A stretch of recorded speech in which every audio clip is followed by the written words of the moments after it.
Merci de votre attention, madame, monsieur. Dans l'actualité ce mardi, la gestion des finances publiques au premier semestre 2016. L'inventaire a commencé depuis ce matin. Plusieurs départements ministériels sont concernés. L'exercice devrait permettre d'ajuster les réformes pour une meilleure atteinte des objectifs.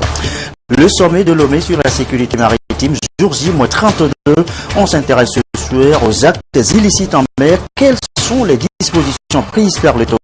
Ce sera le dossier de cette édition tout à l'heure. Enfin, ouverture ce mardi de la 10e édition du championnat militaire et paramilitaire de taekwondo. C'est le terrain de basketball de Lomé qui accueille la compétition pour 2 semaines. 13 régiments se mesurent la muscle. Voilà, madame, monsieur, le sommaire. Bienvenue. Voici le journal. Bonsoir à tous. L'actualité ce soir est d'abord la gestion des finances publiques soumise depuis ce matin à une évaluation. Un exercice commandé par la mise en œuvre de la réforme engagée. Plusieurs départements ministériels sont concernés. C'est en fait un travail d'ajustement en vue de l'atteinte des objectifs. Sonia Médico, Chassim Nabaga. Le ministère de l'économie et des finances évalue la mise en œuvre du plan d'action de la réforme de la gestion des finances publiques et des réformes au sein des autres départements ministériels.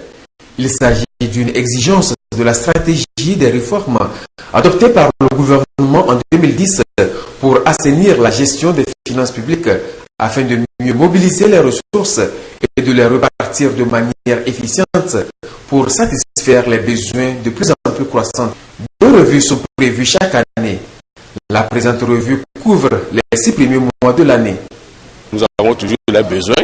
Il faut faire des infrastructures, il faut améliorer la condition de vie des populations. Nous avons besoin des ressources.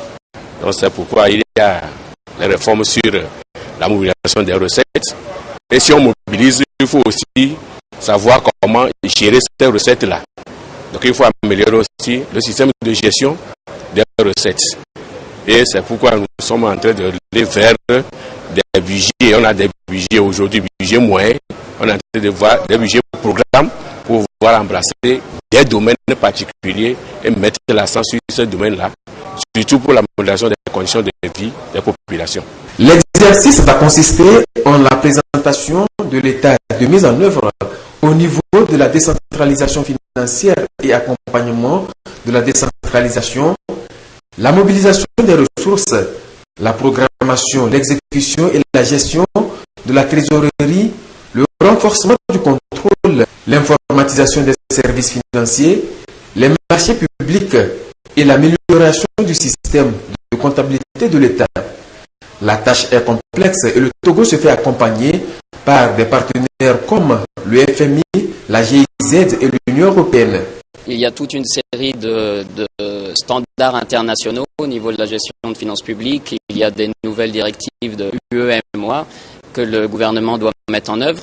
Et donc tout cela, ça demande beaucoup d'appui institutionnel et les bailleurs sont en mesure d'apporter un petit peu cette aide au gouvernement pour améliorer la comptabilité, le système informatique, la gestion de la dette, la passation des marchés publics. Le gouvernement fait de la réforme des finances publiques une priorité dans sa stratégie de croissance économique, a souligné le représentant du ministre de l'économie et des finances.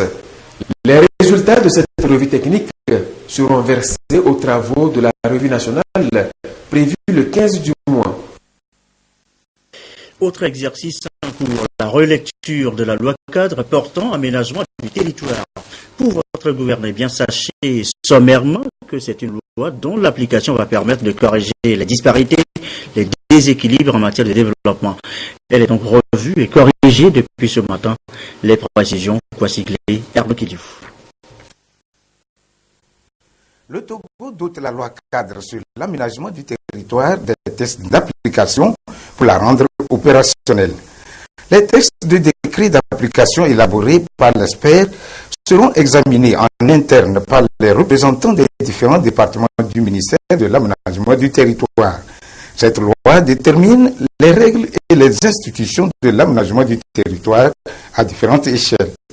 Au Togo, l'aménagement du territoire fait face à une problématique Et cette problématique se retrouve à 3 niveaux de déséquilibre. Quand vous voyez la ville de Lomé, par rapport aux autres villes de l'intérieur, il y a un déséquilibre très notoire. Tout est concentré à Lomé, aussi bien les populations, les infrastructures, les équipements, et presque rien à l'intérieur du pays. Donc, ce premier déséquilibre, c'est un défi. Le deuxième déséquilibre, c'est entre les régions. Certaines régions sont mieux nanties que d'autres. Et même à l'intérieur des régions, il y a des zones vraiment défavorisées. C'est la même chose encore au niveau des villes et des campagnes. Dans les campagnes, parfois, il n'y a pas accès à l'essentiel des infrastructures socio-collectives. Donc, il y a tous ces déséquilibres-là que la loi permet d'orienter les acteurs pour un développement harmonieux et équilibré du territoire national. Cette loi, qui s'inscrit dans la politique de modernisation de l'État, confère une base juridique aux actions d'aménagement du territoire.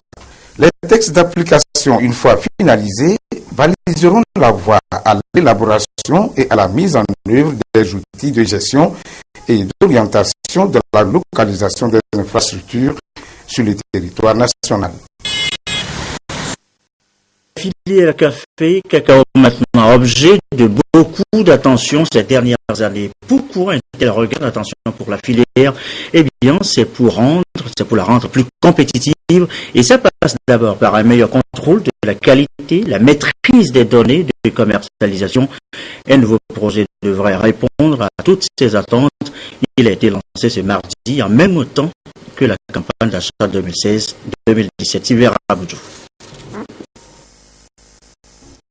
La restructuration de la filière café-cacao figure en bonne place dans les stratégies et programmes d'investissement agricole adoptés par le gouvernement togolais.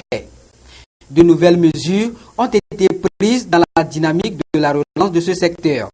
Le projet d'appui à la qualité et à la maîtrise des statistiques de commercialisation des produits de rente est par exemple une approche participative qui s'inscrit dans la démarche qualité et productivité.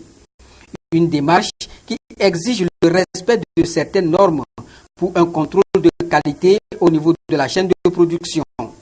Acheteurs, exportateurs et producteurs, chacun s'imprègne des différentes orientations du projet officiellement lancé ici à Palimé.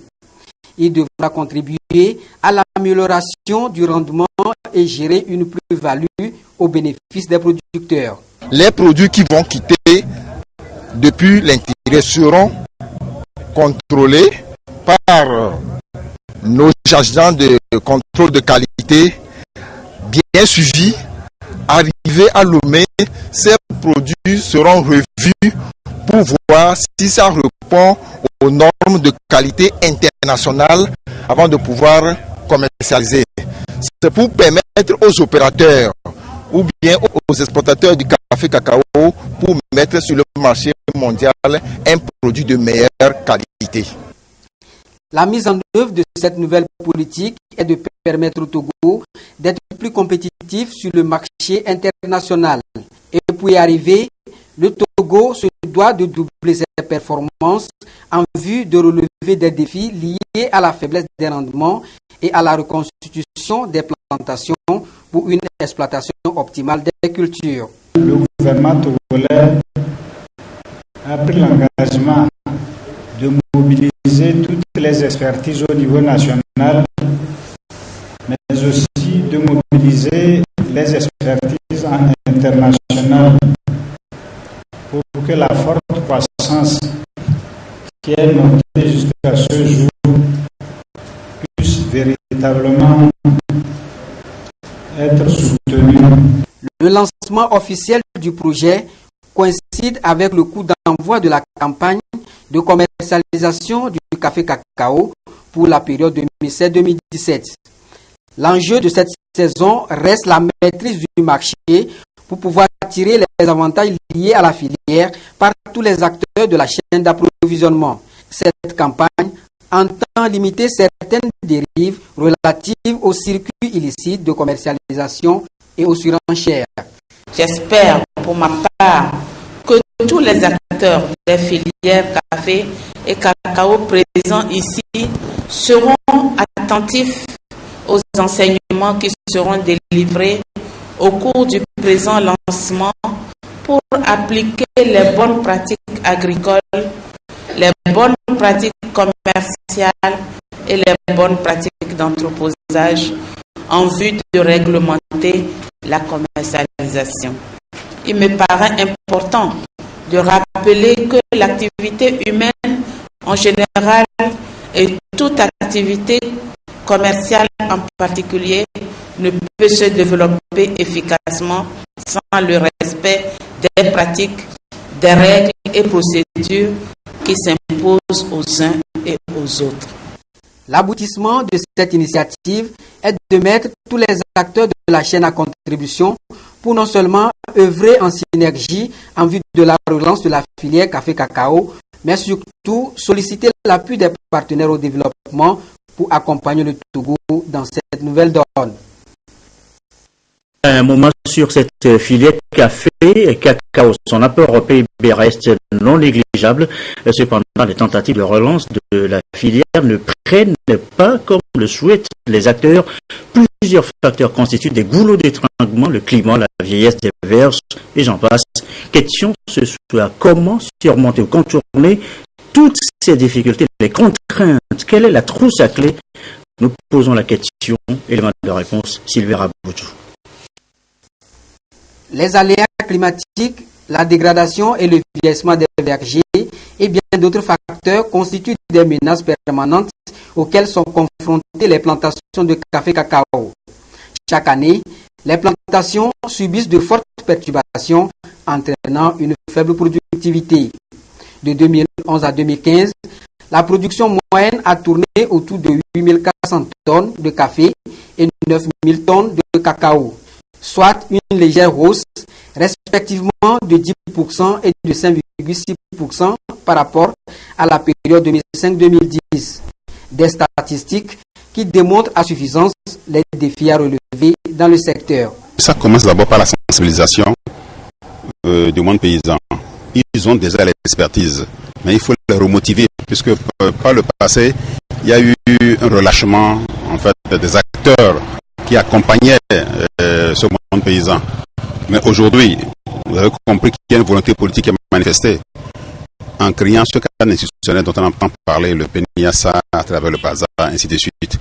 Donc tous ces organes-là contribuent à créer les conditions permettant justement de relancer la culture du café et du cacao. Nous avons aussi en fait un autre programme, celui de développer en fait les champs semenciers qui permettront bien entendu d'avoir des produits adaptés, résistants aux maladies également, permettant justement d'accroître la production. La mobilisation des producteurs ainsi que l'introduction de nouvelles variétés sont aussi des axes prioritaires qu'envisagent les acteurs pour relever certaines contraintes et relancer la dynamique de la production. Il y a une variété hybride qui est ainsi court, parce que plus le cycle est court, plus nous avons toutes les chances d'avoir des produits de qualité. Et nous avons des sols appropriés également. Malgré les difficultés auxquelles nous sommes confrontés, vous êtes rendu compte que nous avons toujours préservé la qualité. Même sur le plan international, nous sommes reconnus comme tels. Quels que soient les concours auxquels nous participons, le Togo sort toujours vraiment parmi les meilleurs. C'est la preuve que quelque part, il suffit de mettre la motivation, de créer le cadre et on y arrive. Faire de cette filière un levier de développement économique reste un engagement auquel s'attellent les différents acteurs du secteur. Au Togo, la production du café-cacao occupe un peu plus de 30 000 producteurs et fait vivre plus de 250 000 personnes et a une part non négligeable dans le PIB du pays. Et nous citions tout à l'heure le climat comme un goulot d'étranglement, le climat précisément. On en parle encore ce soir avec la Semaine européenne du climat lancée ce mardi même chez nous à l'Union européenne. L'idée est bien c'est de rester dans la dynamique de l'accord de Paris à la COP 21. Modeste Aguidi et de M. Soupa pour les précisions. L'Union européenne soutient l'accord de Paris issu de la COP21 et reste dans la dynamique de sa ratification rapide par les États. Les partenaires européens lancent ainsi à travers le monde la semaine européenne du climat. Au Togo, c'est à la délégation de l'Union européenne que l'information a été portée à la connaissance des journalistes. La semaine de la diplomatie verte, comme appelée ici, va permettre de mener des actions concrètes en vue de la promotion des énergies renouvelables et de la sauvegarde de la planète Terre. Vous savez que pour rendre opérationnel l'accord de Paris, il faut que 55 États ratifient et que ces 55 États représentent au moins 55% des émissions. Et voilà, dans cette dynamique, on a au niveau européen créé cette semaine européenne du climat. Au Togo, précisément, il va y avoir des tables rondes, il va y avoir des projections de films, il va y avoir des formations orientées vers les médias. L'Europe estime que les grands pollueurs doivent revoir leur comportement et être solidaires avec les pays moins industrialisés qui subissent les effets du changement climatique. Quand l'Union européenne fait cette idée de choses au Togo ou dans des pays en développement, on le fait aussi par égoïsme, pas seulement par solidarité. Par solidarité parce que nous avons pollué, nous avons été dans le passé des pollueurs, donc on sait bien que nous devons accompagner les pays en voie de développement. Mais aussi par égoïsme parce que, comme je viens de dire, le changement climatique, ce n'est pas une chose qu'on peut confronter d'une manière individuelle. Les diplomates européens ont salué la ratification le 3 septembre dernier de l'accord de Paris par les États-Unis d'Amérique et la Chine, deux gros pollueurs. Le Togo est victime du changement climatique à travers l'aléa des saisons qui accélère la dégradation des sols et augmente les risques d'inondation. Un appel est lancé aux acteurs étatiques et non étatiques en vue de relever ensemble avec l'Union européenne le défi du moment. Et voilà qui nous amène à évoquer un autre sujet d'actualité. Nous l'annoncions en titre tout à l'heure, la sécurité maritime. Le sommet de Lomé, c'est maintenant dans exactement 32 jours. Ce soir, les actes illicites en mer, c'est notre préoccupation encore plus. Les dispositions prises par l'État togolais, c'est le dossier de cette édition et c'est notre long métrage, dossier signé Adolphe Paca.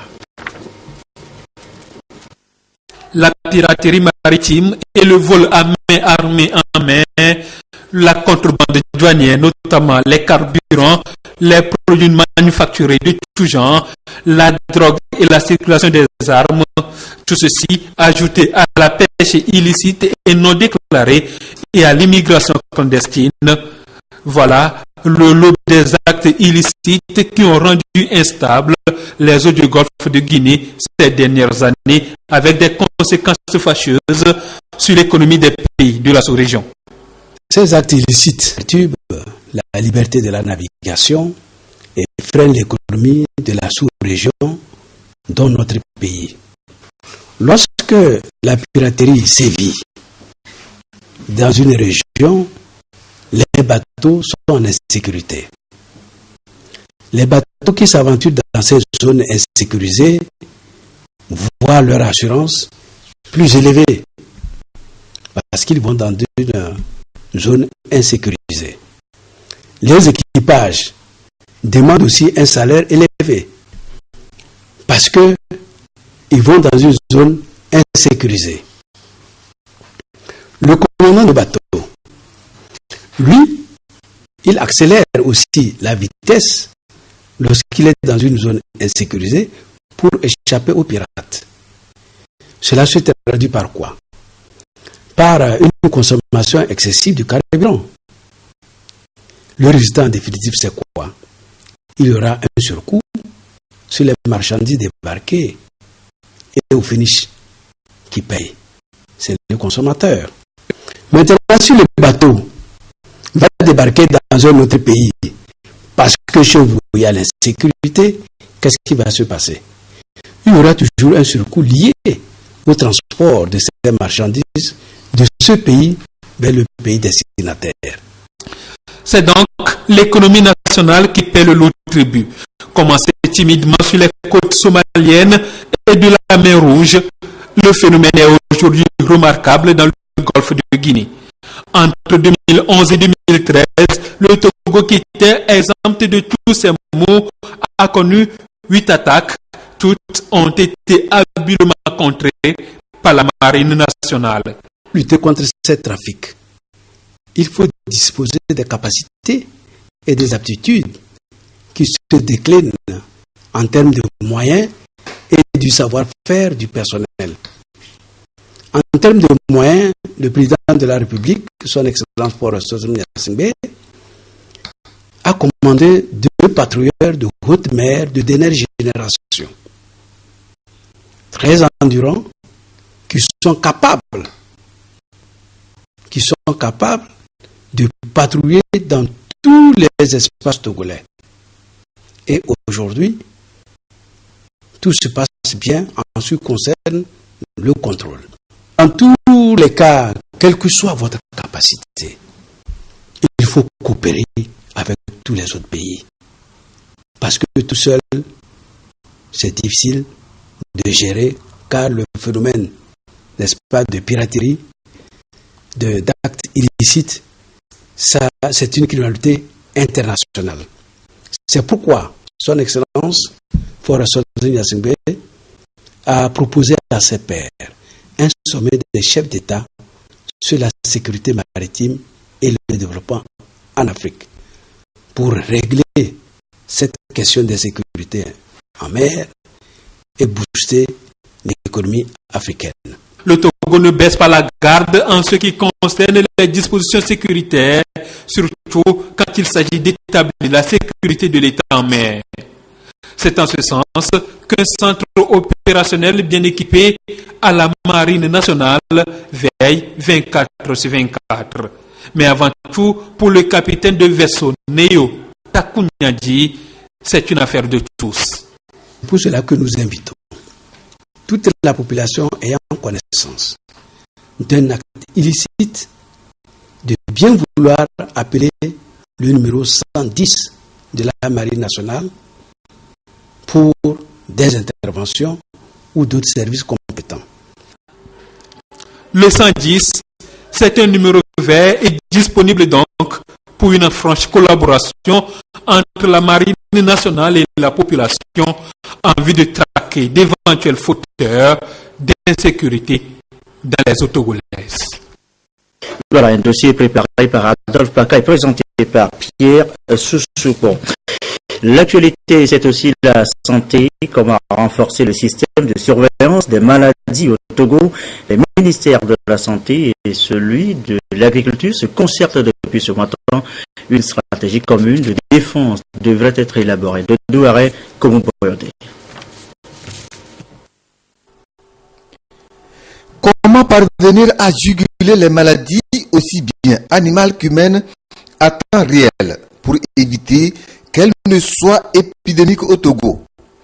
La question est au centre des préoccupations des autorités togolaises dans cette dynamique, soutenue par la Banque mondiale qui se souvient encore des ravages de la maladie à virus Ebola, de celle récente du virus de Lassa.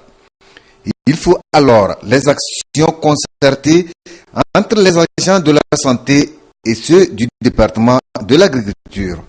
Lorsque on regarde un peu notre environnement national, chaque partenaire est dans son coin, chaque secteur ministériel mène ses activités sans regarder ce que l'autre fait. Et lorsque nous prenons les problèmes de santé, surtout les problèmes de maladie qui peuvent se transmettre de l'animal à l'homme, il est indispensable que les deux secteurs s'accordent sur comment remonter les événements malheureux sur le terrain, que ce soit des cas de maladie animale ou des cas de maladie humaine, pour que les entités techniques chargées d'organiser organiser la riposte puissent être informés à temps. Le système de santé au Togo est appelé donc à se renforcer. Il faut élever le niveau afin de permettre une surveillance au plan national des maladies à potentiel épidémique. La prise en compte des différents acteurs y concourant explique la conjonction des efforts en vue d'une action synergique impliquant différents ministères, notamment ceux en charge de la santé, de l'élevage, de l'éducation et de la communication.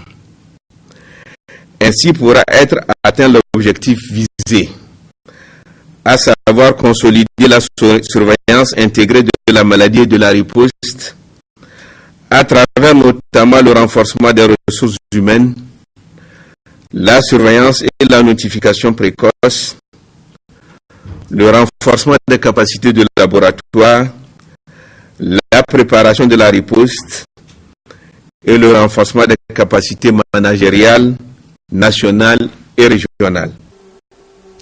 La démarche s'inscrit ainsi dans la dynamique du projet renforcement du système national de surveillance au profit des populations de l'espace CEDEAO. Ceci grâce à l'appui technique et financier de la Banque mondiale. Une synergie d'action, eh bien, c'est ce que compte mettre également en place 6 pays de l'Afrique de l'Ouest et du Centre. La préoccupation commune, c'est les droits de l'homme ici. Les mécanismes de protection, de promotion font l'objet de partage. Depuis ce matin, Emmanuel Adjaglo, Albertine Yakin. Pourquoi la notion des droits de l'homme préoccupe tant certains acteurs et quelle en est la situation dans les différents pays. C'est l'objet de la rencontre de 6 pays d'Afrique dans le but de créer une synergie régionale pour le partage des expériences et des bonnes pratiques.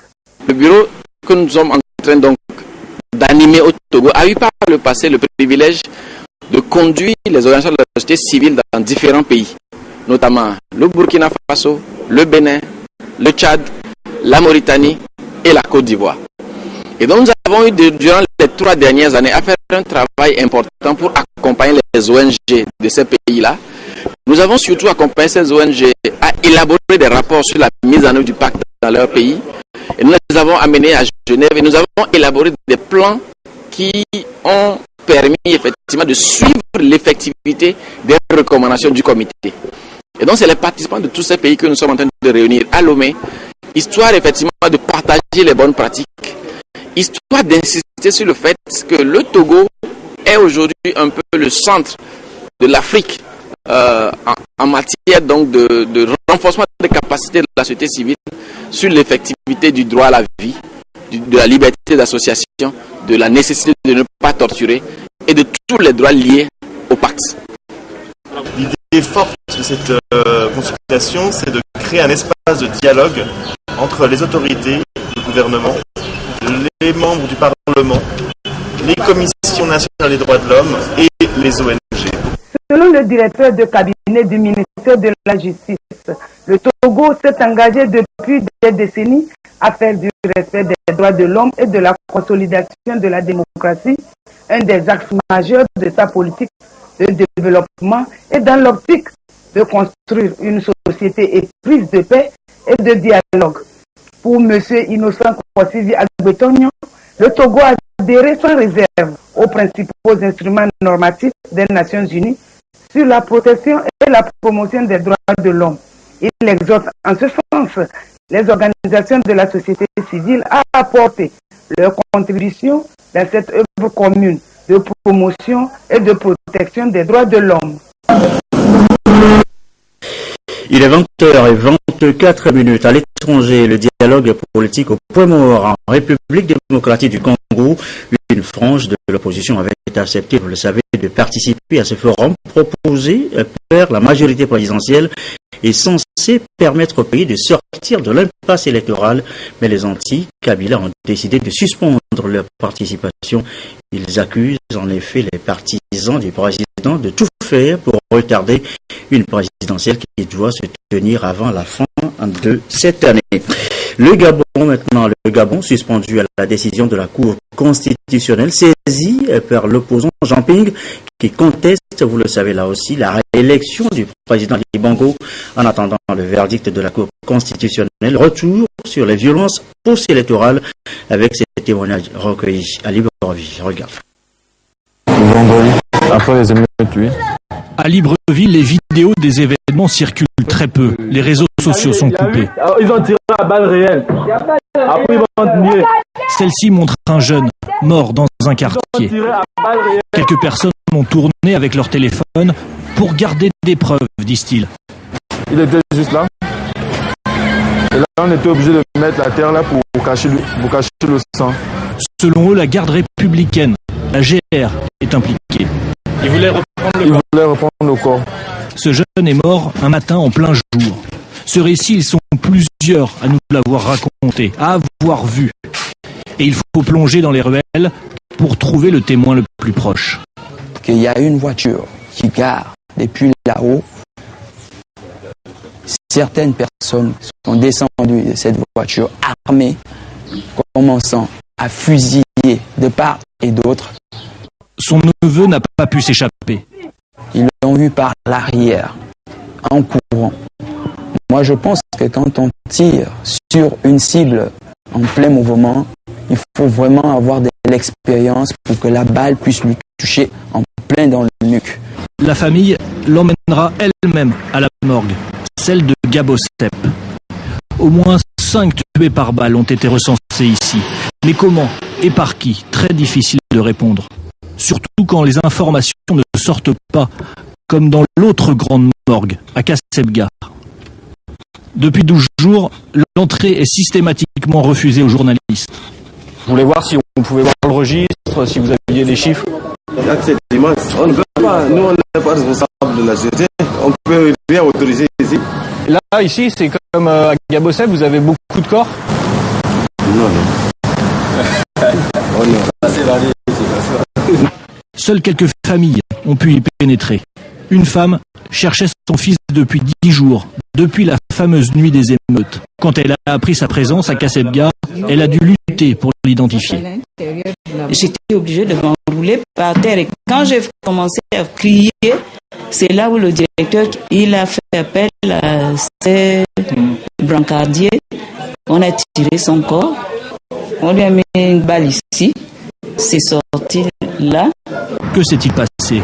Où est-il mort? Encore une fois, les récits se rejoignent. Cet ami est le dernier à l'avoir vu vivant près du quartier général de l'opposant. Ils ont commencé à tirer, on essaie un peu de les regrouper dans le QG. Ce sont des gars cagoulés qui sont venus vers les 1h, 2h, parce qu'ils sont arrivés en Mercedes noire, 2 Mercedes noirs, je me rappelle encore. Ils sont 2 Mercedes noirs, ils sont arrivés, ils ont garé, j'ai plus vu copain à ce niveau-là. Dans ce quartier d'1 km² à Libreville, nous avons dénombré 3 morts lors des événements. Autant que le chiffre officiel du gouvernement dans tout le pays. Alors combien reste-t-il d'histoires comme celle-ci? Retour chez nous et dans le reste de l'actualité du sport, du taekwondo. Pour au moins 2 semaines, le championnat militaire et paramilitaire de la discipline a débuté ce mardi. 13 régiments vont se mesurer. L'ouverture a été présidée par le ministre Guy Madjé Lorenzo. Après le défilé des équipes militaires et paramilitaires participantes, place au discours de circonstance. Le colonel Malana Dolama, chef corps du RCGP, unité organisatrice, le représentant du chef d'état-major des FAT, le colonel Komlan Djitou, l'ambassadeur de la République de Corée au Togo et le ministre en charge des sports Guy Madjé Lorenzo ont tour à tour prôné la discipline et le fair play au cours de cette compétition. Ils ont tous rendu hommage au chef de l'État, chef suprême des armées, pour l'attention qu'il accorde au sport militaire et paramilitaire. La culture transcende les barrières et les frontières. La preuve en est encore apportée ce matin, puisque c'est par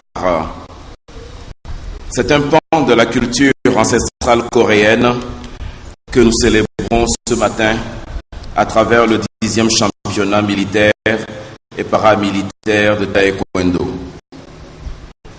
Le taekwondo est devenu une discipline olympique et nous sommes fiers que des frères africains aient fait briller le mois dernier les couleurs de notre continent aux derniers Jeux olympiques à Rio. Je voudrais dire aux athlètes qui sont devant nous aujourd'hui que vous allez compétir, mais durant cette compétition, veillez à garder à l'esprit les valeurs du taekwondo et que la compétition soit belle. Nous tenons à travers ces championnats, fortement soutenus d'ailleurs par la communauté coréenne installée au Togo, une occasion de plus pour faire avancer ce championnat. Les prochains jours offriront aussi à chacun de nous l'opportunité d'acclamer ceux qui défendent nos couleurs, de célébrer tous les sportifs qui se distingueront dans les duels, de chanter la fraternité d'armes et de faire progresser la pratique du taekwondo au sein des forces de défense et de sécurité. Tout triomphe pour atteindre sa plénitude et susciter véritablement admiration et acclamation doit reposer sur des fondements vertueux. À cette occasion, la Fédération togolaise de taekwondo a décerné un diplôme honorifique de 5e dan au ministre Guimadio Lorenzo pour ses efforts en faveur du sport au Togo. Un important lot de matériel de taekwondo a été remis à la Fédération togolaise de la discipline. Les compétitions ont démarré ce jour avec les combats dans les catégories des moins de 67 et 80 kilos. Chez les dames, Adja Meza de la Gendarmerie nationale a dominé Peu Meza de la Marine nationale au deuxième tour par 14-1. Chez les hommes, Nyanya Nyatou du RCGP s'est imposé devant Kabana Abalo de la Marine nationale également au deuxième round par 16-2.